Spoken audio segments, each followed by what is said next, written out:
ఇది శంకర్ గౌడ్ మరి ఏదైతే మరణించిండో నిన్న పెట్రోల్ పోసుకొని డిపోలో కార్మికుల ముందు, ప్రయాణికుల ముందు, యాజమాన్యం ముందే ఆ అగత్యానికి పాల్పడడం జరిగింది. మరి ఆయన తీవ్రమైన మనస్తాపం చెందేందుకు గౌరవ డిపో మేనేజర్, ఆర్టీసీ డిపో మేనేజరే కారణం. ఆమెను ప్రోత్సహించి మరి ముందుకు తీసుకుపోయింది ఆర్టీసీ యాజమాన్యం. ఆర్టీసీ యాజమాన్యాన్ని ప్రోత్సహించింది ప్రభుత్వం. కనుక ఈ ప్రభుత్వము, ఈ యాజమాన్యము, డిపో మేనేజర్ ముగ్గురు బాధ్యత వహించాలి. ఆ కుటుంబానికి వెంటనే 5 కోట్ల ఎక్స్గ్రేషియా చెల్లించాలి. ఆయనకు ఆత్మకు శాంతి చేకూర్చాలని అంటే ఈ 32 డిమాండ్లను ఆర్టీసీలో ప్రభుత్వంలో విలీనం చేసి ఆ ఆకాంక్షను కూడా శంకర్ గౌడ్ ఆత్మకు శాంతి చేకూరుస్తుంది. అంతేకాకుండా ఆయన పార్థిక దేహం నర్సంపేట డిపో గేట్లకు తీసుకెళ్లే విధంగా ప్రభుత్వం అనుమతించాలి. అక్కడ మా ఎండి గారు వచ్చి శంకర్ గౌడ్ దగ్గర మరి శ్రద్ధాంజలి ఘటించాలి. ఆ డిపో మేనేజర్ మీద వెంటనే ఎఫ్ఐఆర్ బుక్ చేసి ఆమెను అరెస్ట్ చేయాలి, ఆమెను విధుల నుంచి సస్పెండ్ చేయాలి. అదే కాకుండా శంకర్ గౌడ్ కుటుంబానికి పూర్తిగా వెంటనే వారికి సంబంధించిన అన్ని మరి అలవెన్సులు కానీ మీ వెనక ఏమో బీఆర్ఎస్ నాయకులు ఉన్నారు, ముఖ్యంగా హరీష్ రావు ఉన్నారు, ఈ కుట్ర పనులు చేస్తున్నారని చెప్పేసి ఆరోపిస్తున్నారు రవాణా శాఖ మంత్రి. ఒక పవిత్రమైన డిమాండ్లతోని ప్రజల కోసం ఈ ఆర్టీసీని రక్షించడం కోసం చేస్తున్న సమ్మె ఇది. ఏ ప్రభుత్వాన్ని దీని వెనుక ఏ పార్టీతో సంబంధం లేదు, ఏ పార్టీని మేము విశ్వసించడం లేదు. గతంలో కూడా టీఆర్ఎస్ ప్రభుత్వంలో కూడా 55 రోజులు సమ్మె చేసినాం. ఇవాళ వాళ్ళు వచ్చి మాకు చెప్తే మేము నేర్చుకునే స్థితిలో మేము లేము. ఈ ఆర్టీసీని పరిరక్షించబడాలి. ఆర్టీసీని ఏ రకంగా ఈ ప్రభుత్వం ప్రైవేట్ చేయబోతుందో ప్రజలు గుర్తిస్తున్నారు. 2 కోట్ల మంది ఆడబిడ్డలను సక్సెస్ఫుల్ గా మహాలక్ష్మి స్కీమును ముందుకు తీసుకుపోతూ మా భుజాల మీద వేసుకొని 8 గంటల డ్యూటీని 16 గంటల డ్యూటీ చేసుకుంటా ఈ ప్రభుత్వానికి మంచి పేరు తెచ్చిపెట్టినాం. ఈ ఆర్టీసీని పరిరక్షించమంటాను, ప్రజల కోసం పరిరక్షించమంటాను. మహాలక్ష్మి సక్సెస్ఫుల్ గా నడవాలంటే ఆర్టీసీ కొత్త బస్సులు కొని ఊరుకు బస్సు ఇస్తామన్న, రవాణా సౌకర్యం ఇస్తామన్న మంత్రి సీఎం గారి మాటలను నెగ్గించుకోండి అంటున్నాం. మేనిఫెస్టోలో పెట్టిన డిమాండ్లు అన్నింటినీ వాళ్ళు పెట్టిన డిమాండ్లే, వాళ్ళు చెప్పిన డిమాండ్లను నెరవేర్చమని అంటున్నాం. అంతే తప్ప ఏదో పార్టీ చెప్తే, ఏదో ఒక సంఘం వెనుక మాకు చెప్తే, నాయకులు కూడా ఆర్టీసీలో ఉన్న నాయకులు కూడా చెప్తే ఇది జరగట్లేదు. కార్మికులు స్వచ్ఛందంగా ఈ ఆర్టీసీని రక్షించుకుంటాం. ఇవాళ మా శంకరన్న ఈ ఆర్టీసీని రక్షించడం కోసమే ఆయన మరణం చెందిండు. మరి ప్రాణాలు అర్పించైన ఈ ఆర్టీసీని రక్షించుందా అని అన్నా కూడా ఏదో పార్టీకి దీన్ని అంటగట్టడం అవివేకం. ఈ గవర్నమెంట్కు తగదు. వాస్తవాలను చూడండి. డైరెక్ట్ మీకు మీరుగా వచ్చి నిన్న రాత్రి చనిపోయిన శంకరన్నకు ఇయాటి వరకు ఆ కుటుంబానికి హామీ ఇయ్యలే. ఏదో పార్టీ చెప్తే మీ బుద్ధి ఎక్కడ పోయింది, మీ జ్ఞానం ఎక్కడ పోయింది ప్రభుత్వాన్ని? నిన్నటి వరకు ఎవరో క్వశ్చన్ చేస్తే తప్ప మీరు ఎందుకు అనౌన్స్ చేస్తలేరు? ఆ కుటుంబాన్ని ఏ రకంగా ఆదుకుంటారో చెప్పట్లేదు. ఇది ఎంతవరకు ప్రజలకు ఆన్సర్ చెప్పగలుగుతుంది ఈ ప్రభుత్వం? ఇప్పుడైనా చెప్పండి, మీ మీడియా ముఖంగా మీరు చేసేది కరెక్టా? ఈ ఆడబిడ్డలకు 2 కోట్ల మంది ఆడబిడ్డలకు మీరిచ్చిన మహాలక్ష్మి స్కీమ్లో భాగమైన ఆడబిడ్డలకు మీరు ఆన్సర్ చెప్పండి. ఈ ఆడబిడ్డలు మమ్మల్ని గొప్పగా సర్వీస్ చేస్తున్నారని గుడ్ అవార్డు ఇచ్చిండ్రు. మమ్మల్ని మెప్పు పొందినాం, మేము ఆడబిడ్డల మెప్పు పొందినాం, 4 కోట్ల ప్రజల మెప్పు పొందినాం, ప్రయాణికుల మెప్పు పొందిన ఆర్టీసీ కార్మికులం. మేము రోడ్డు మీద పడితే మీకు ఎంతవరకు శ్రేయస్సు?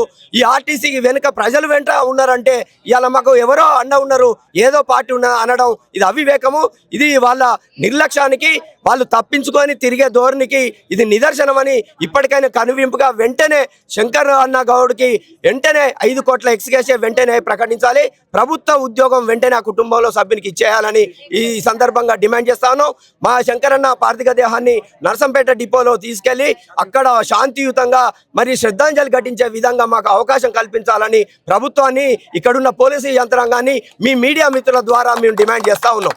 అన్న, తొందరపాటు నిర్ణయాలు తీసుకోకండి, ఇది ప్రజాప్రభుత్వం, చర్చిద్దాం రండి అని చెప్తున్నారు. తొందర పడవలసింది ఎవరు తొందర పడకపోవడం వల్ల, సరైన సమయకు సరైన నిర్ణయం తీసుకోకపోవడం వల్ల సమ్మెలకు నెట్టేసింది ప్రభుత్వం. తొందర ఎవరు పడ్డారు? 2.5 ఏండ్ల కాంచి ప్రతి మంత్రిని కలిసినాం, ఎండి గారిని పదే కలిసినాం. డిఎం నుంచి, డివిఎం నుంచి, ఆర్ఎం నుంచి, ఈడీ, ఎండి, మంత్రులు, సీఎం దాకా కూడా రిప్రజెంటేషన్ చేయడం జరిగింది. అసెంబ్లీలో కూడా క్వశ్చన్ అవర్స్ లో కూడా మా బాధలు చెప్పుకోవడం జరిగింది. ఈ ఆర్టీసీని రక్షించండి, ఈ మహాలక్ష్మి పథకం గురించి గొప్పలు చెప్పుకుంటాను తప్ప మరి ఆ గొప్పలకు సరిపోయేంత బస్సులను సమకూర్చండి, ఎంప్లాయ్మెంట్ రిక్రూట్మెంట్ చేయండి, నిరుద్యోగులకు ఒక భరోసా కల్పించండి. ఒక 60 మంది పోయే బస్సులో 120 మంది పోతున్నారు. ఆ ప్రాణాలను అరికట్టండి. ఎంవి యాక్ట్ చట్ట ప్రకారం సీటింగ్ కెపాసిటీ పోవాల్సిన బాధ్యత మరి ఎంవి యాక్ట్ ఎవరి చేతులు ఉన్నది? గౌరవ ట్రాన్స్పోర్ట్ మినిస్టరు. ఎండి యాక్ట్ ఆయన అండర్లో ఉంటుంది, ఆర్టీఓలు ఆయన అండర్లో ఉంటారు, టీటీసీలు ఆయన అండర్వర్లు ఉంటారు. ఒక్క బస్సులో 60 మందికి 120 పోతుందంటే ఆ బస్సుకు ఏ రకమైన బ్రేకులు వస్తాయి, ఆ బస్సులో ఉన్న కండిషన్ ఏ రకంగా ఉంటుంది, ఆ ప్రయాణికుల వరకు ఎంతవరకు సేఫ్టీ అనే బాధ్యత ఈ గౌరవ ట్రాన్స్పోర్ట్ మంత్రికి తెలియదా? మరి ఎందుకు ఆ బస్సులు ఆ రకంగా పోతా ఉంటే మరి బస్సులు ఎందుకు కొనట్లేదు, ఎందుకు రిక్రూట్మెంట్ చేయట్లేదు, ఎందుకు దీని అంతటికి మహాలక్ష్మి ఒక్కటే మాకు బాగా నడిచింది, 10 కోట్ల రూపాయలు మా ఆడబిడ్డలు వెనకేసుకున్నారు మరి అని గొప్పలు చెప్పుకుంటాను. మేము దాన్ని గొప్పలు చెప్పుకోండి, ఆ గొప్పల వెనుక ఉన్నది ఆర్టీసీ కార్మికులు కనుక మేము భరించినాం. ఆ గొప్పల వెనుకున్న ఆర్టీసీ కార్మికుల బాధ లేనిది అనేది ఎందుకు విస్మరిస్తాను? ఆ గొప్పల వెనుకున్న ఆర్టీసీ కుటుంబాలు రోడ్ల మీద పడి ఆ అన్నం లేక, తిండి లేక, బిడ్డలను చదువుకోలేక, ఫీజులు చెల్లించలేక అనేక రకమైన 10 ఏళ్ల నుంచి ₹1 జీతం పెరగలే. ఎక్కడంటే అక్కడ చర్చలకు మేము సిద్ధం. 2017 నుంచి ఇప్పటి వరకు పిఆర్సీలు మాకు రాలే. ఎలాంటి పిఆర్సీలు లేకుండా 10 ఏళ్ల నుంచి అదే జీతంతో పనిచేసుకుంటూ 8 గంటలు చేయవలసిన పని 16 గంటలు డ్యూటీ చేసుకుంటూ ఈ ప్రజలకు సేవలు అందించుకుంటూ ప్రజల మనసు ప్రజలతో గొప్పగా అభివర్ణించుకున్న ఈ ఆర్టీసీ కార్మికులు, గిన్నీస్ అవార్డు పొందిన ఈ ఆర్టీసీ కార్మికులు మరి మీకు ఎందుకో అర్థం కావట్లేదు. ఈ పథకానికి సరిపోయేంత నిధులు ఎందుకు పెట్టట్లేదు? ఇది స్కీమ్ కాదా? మహాలక్ష్మి స్కీమ్ వల్ల ఆర్టీసీకి ఎంత భారం పడుతుందో మీకు తెలియదా? ఆ పథకానికి ఎందుకు మీరు అఫీషియల్గా ఫండ్స్ పెట్టట్లేదు? అదొక స్కీమ్ కింద ఎందుకు పెట్టట్లేదు? మొన్న కాళేశ్వరంలో సుమారు రైతు బంధువు వెంబడి అక్కడ ఉండి ఆ ప్రతి రైతు ఖాతాలలో డబ్బులు వేసిండ్రు. మేము రైతుల పట్ల హర్షం వ్యక్తం చేస్తాను. అలాంటి స్కీములు ఇంప్లిమెంట్ చేసేటప్పుడు ఈ మహాలక్ష్మి స్కీము మీది కాదా? మీరు పెట్టింది కాదా? ఆ గొప్పల వరకే మీద. మరి మా మా మా మహాలక్ష్మి వల్ల ఆర్టీసీకి వచ్చే లాసును ఎవరు భరిస్తారు? అందుకే ఈ ఆర్టీసీని ప్రభుత్వంలో విలీనం చేసుకోండి. మాకు లాభ నష్టాలతో సంబంధం లేదు. వెంటనే ఆర్టీసీని ప్రభుత్వమే భరించాలి, ఆ లాసును భరించాలి. ప్రతి గ్రామానికి బస్సు రావాలంటే ఈ ఆర్టీసీని పూర్తిగా ప్రభుత్వం టేక్ ఓవర్ చేస్తేనే ఇది సాధ్యమవుతుందనే ఆర్టీసీ కార్మికులు ఆర్టీసీని రక్షించడం, ఆర్టీసీ రక్షణతో పాటు ప్రజలకు మెరుగైన రవాణా సౌకర్యం ఉంటుంది అని ప్రజలు కోరుకుంటారు. కనుక ప్రజల పక్షాన నిలబడి అలా ప్రాణాలకు తెగించైనా ఇవాళ ఆర్టీసీని రక్షించుకోవడానికి మా శంకరన్న ముందుకు వచ్చిండు. అలాంటి మరణాలు దయచేసి మా కార్మికులను కూడా రిక్వెస్ట్ చేస్తాను. ఎలాంటి మనోధైర్యం చెందకుండా ఈ బలిదానాలకు ముందు పోకుండా ఉండాలని పదే పదే చెప్తున్నా కూడా ఈ యాజమాన్యం, ఈ ప్రభుత్వం కవ్వింపు చర్యల వల్లనే మేము ఎంత సహనం కోల్పోకుండా మేము ధైర్యం చెప్పినప్పటికీ మా కార్మికులు సహనం కోల్పోయి ఆత్మస్థైర్యం విస్మరించి వాళ్ళు ఈ ఆత్మ బలిదానానికి ముందుకు పోవడం జరుగుతూ ఉంది. ఈ మరణాలకు పూర్తి బాధ్యత మరి ప్రభుత్వమే.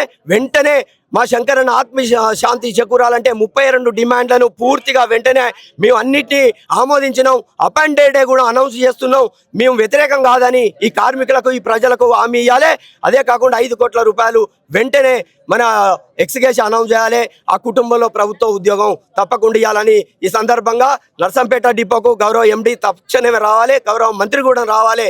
తప్పకుండా మా శంకరన్న పాతిక దేవం దగ్గర వాళ్ళు నివాళులు అర్పించాలి. అప్పుడే మేము వాళ్ళని నమ్ముతామని మా నర్సంపేట డిపో కార్మికుల తరపున తెలంగాణ ఆర్టీసీ జేఏసీ పక్షాన జేఏసీ వైస్ చైర్మన్గా, సెంట్రల్ కమిటీ నాయకునిగా ఇక్కడ మేము ప్రభుత్వాన్ని డిమాండ్ చేస్తూ ఉన్నాం.